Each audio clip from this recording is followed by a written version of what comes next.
میں یہ کہہ رہا تھا، میرا ایک نان مسلم فرینڈ تھا، اس نے ایک کوشچن پوچھا تھا کہ جیسے جب قیامت آ جائے گی، سب کا حساب ہو جائے گا، جس کو جنت میں جانا ہوگا وہ جنت میں چلا جائے گا، اور جس کو جہنم میں جانا ہوگا وہ جہنم میں چلا جائے گا، اس کے بعد مطلب اللہ کیا کرے گا؟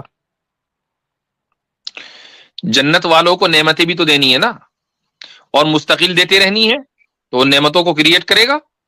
اچھا اب یہ والا جو سوال ہے، اصل میں بات یہ ہوتی ہے، یہ سوالات جو ہیں ذہن میں کیوں آتے ہیں؟ اصل ہمیں اس مرض کو تلاش کرنا چاہیے. یہ سوالات اس لیے ذہن میں آتے ہیں کہ انسان یا سوال کرنے والا خدا کو اپنے جیسا سمجھتا ہے کہ یار بھائی میں نے اب جو ہے کام کر لیا، اب میرے پاس تو کچھ کرنے کو بچا نہیں، اب میں کیا کروں گا، میں تو بور ہوں گا.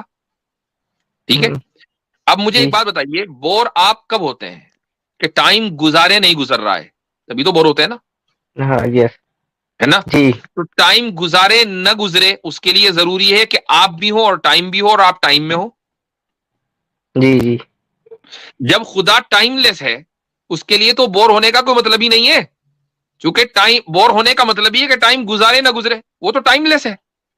ٹائم گزارنے کا کیا مطلب؟ جی، مطلب یہ سب ہماری لمیٹیشن سے باہر ہے، جو ہماری یہ مائنڈ کی ہماری سوچ تھی. ہم کیا کرتے ہیں کہ ایک انلمیٹڈ بینگ کو، ایک ایسی ذات کو کہ جو ہمارے وہم و گمان سے بڑھ کر ہے، اس کو ہم یہ سمجھتے ہیں کہ وہ ایسا ہی ہے جیسے ہمارے گھر میں پڑوسی، بالکل ایسا ہی ہوگا کہ جیسے اس کی لمیٹیشن ہے، میری لمیٹیشن ہے، خدا کی لمیٹیشن ہے.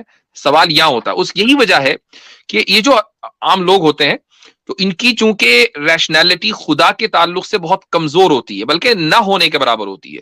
یعنی یہ سمجھ لیں کہ ریزننگ پاور بہت لو ہوتی ہے، آئی کیو لیول بہت لو ہوتا ہے، تو اس لیے یہ سارے سوال ان کے ذہن میں آتے ہیں. لیکن میں نے دیکھیے یہ کانسیپٹ آپ کو بتایا کہ بور ہونے کا کیا مطلب ہے، ٹائم، اللہ جی خدا جی تعالیٰ ٹائم لیس ہے، بات ایک دم کلیئر ہو گئی. جی جی